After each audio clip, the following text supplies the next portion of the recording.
Welcome to another video of Guns and Watches. Today is a gun day, and I will tell you my story a little bit as to why you should even listen to me.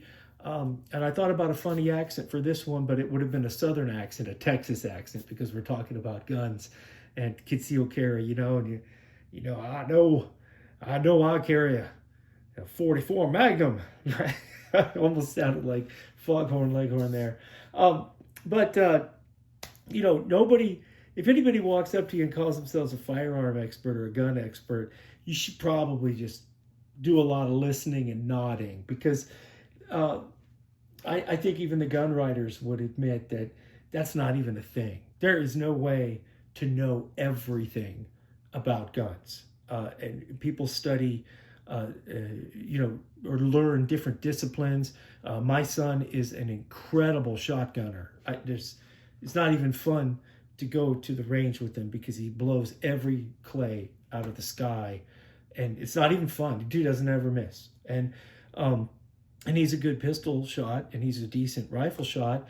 But me, I'm great with a pistol, decent with a rifle, and I hit every other clay with that shotgun of his. So everybody's going to have different skills and different experiences and different points of view, and for my testimony is, after 9/11, I wanted to go back into the military, and my wife was pregnant with my son, and she said, "You are not going back in the military." And so I went and started buying guns and learning how to actually come out of concealment really fast and get on target really fast, because I thought, along with hundreds of thousands of my fellow veterans, that we were going to have suicide bombers in the streets and at the 7-Elevens, and that we were going to have to actually protect the homeland, old school style. Praise God that did not happen.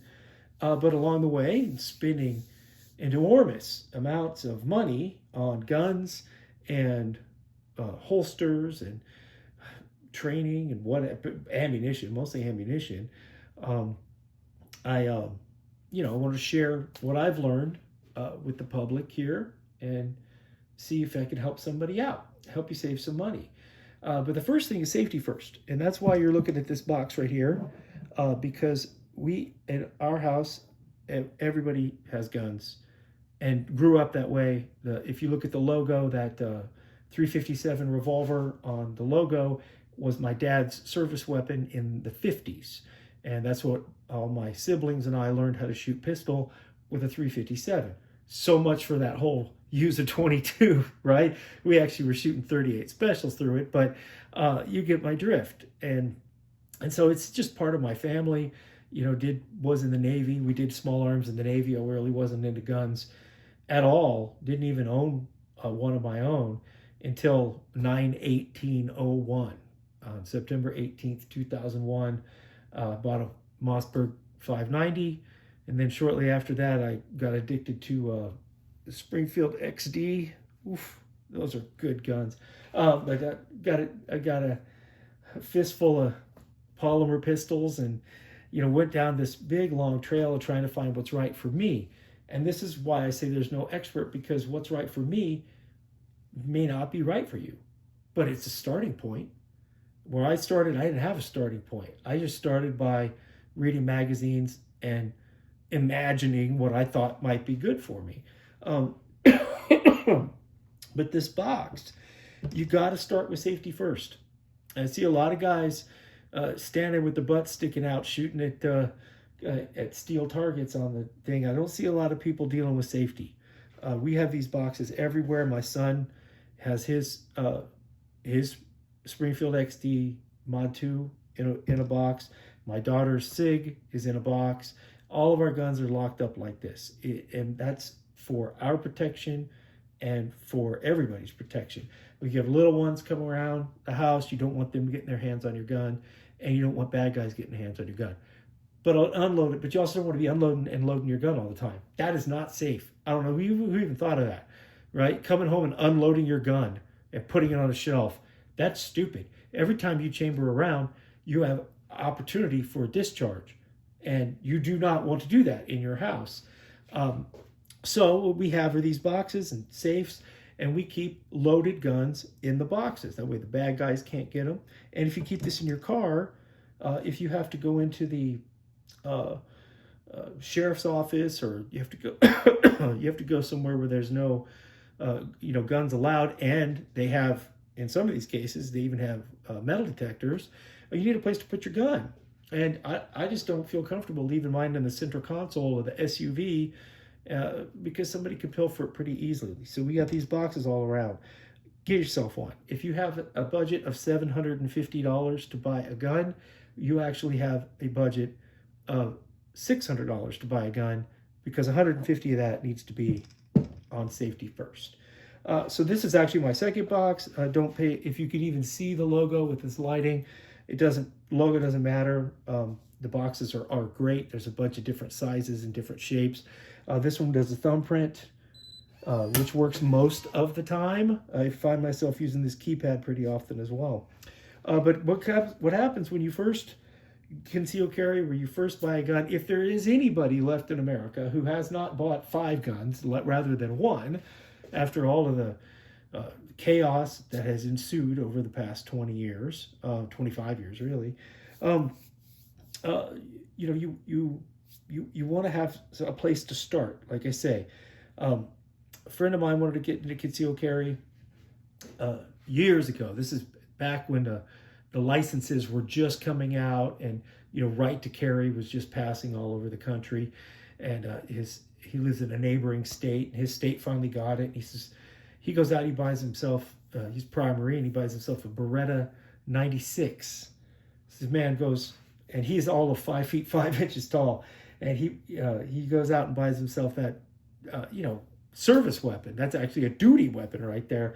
And a couple months later, he sends me a message. He's like, "Hey man, what do you actually carry?" Well, this, the Cricket, as you would see in Men in Black, this is what I actually carry for going on 20 something years now, having 7 rounds of .380 in my pocket, ready to go all the time. It's a Kel-Tec P3AT. It is the first one of these pocket guns that really caught traction in .380. Ruger LCP is out, much more refined than this one. I just have never upgraded because I never needed to. And this is just wonderful. But you got to have a holster. You got to cover the trigger, and you keep this in your pocket. You see my hand actually covers this entire weapon. It's very thin, and you could have this. You could wear shorts all day long, every day. This is it. $250, $275. Now, I know a bunch of people make a lot better ones than this now, and you don't want to put a lot of rounds downrange. My friend who bought one of these, immediately after I told him about this, he went and bought one, and then he messages me and he's like, "Hey, that's a great carry piece, but I don't know about shooting it, too much, because I put 75 rounds down range." Well, this is what people aren't going to tell you about these pocket pistols. And I can't believe he put 75 rounds down range. You don't want to shoot this thing more than 5 or 6 times, and you're done.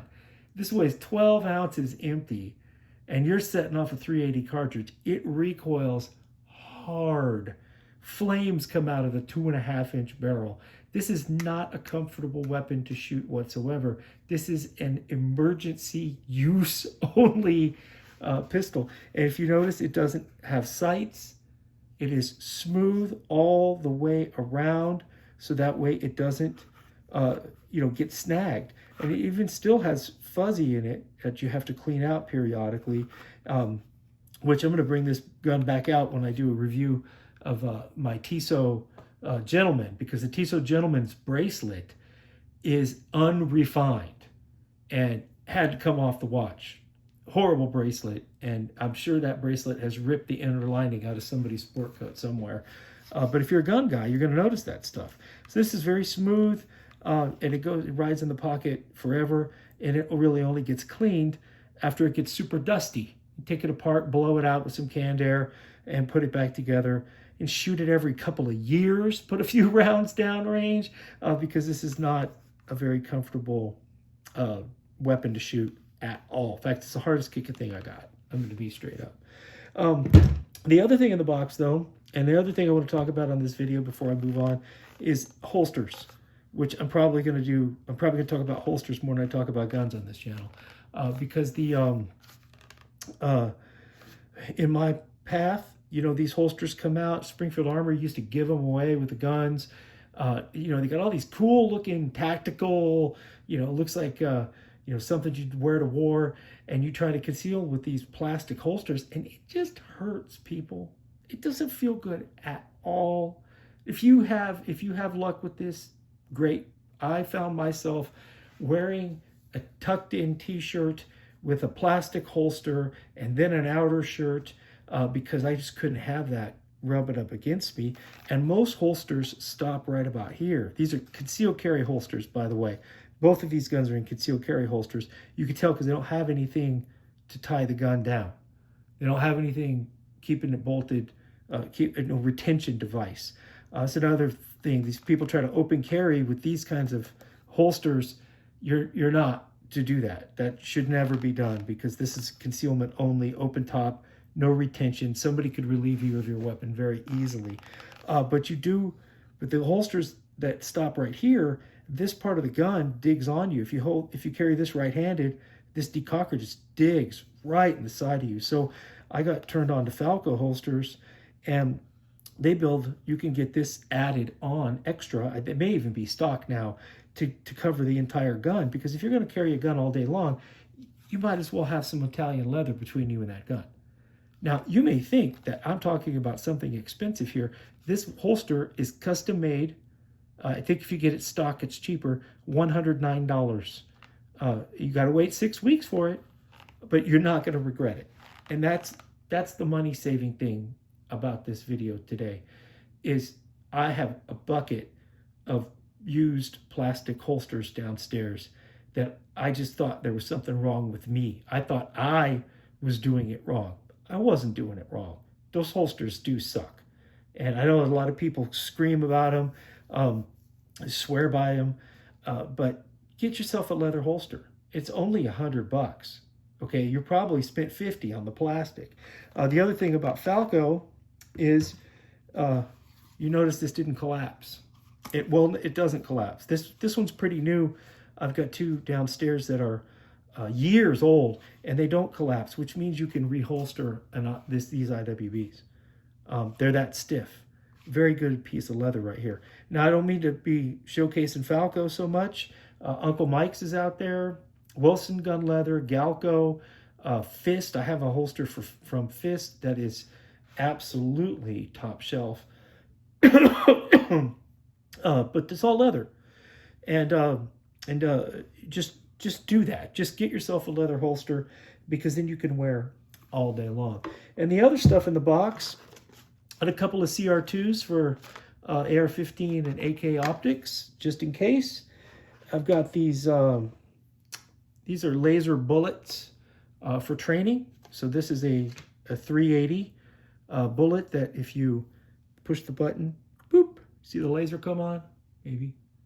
See the laser on the box? Every time a striker hits this, the laser comes on. See what I'm doing? This is 9mm. So that way you can actually train without using any ammo. And I keep that in this box so I don't lose it. And I got a spare mag. I've got another 15 rounds of hollow for the 9. And the old tactical light from Duracell. This is rechargeable. The battery in this thing is so big you could probably start your car with it if you had to. If you notice, it's got a sealed up USB-C charger. So this is a waterproof floodlight that lives in this box. And so that's today's video. If you take anything away from it, is get a leather holster and carry a cheap little 380 in your pocket, because you're going to have it all the time. Thank you for watching, and I'm going to go take myself a cough drop. Thank you.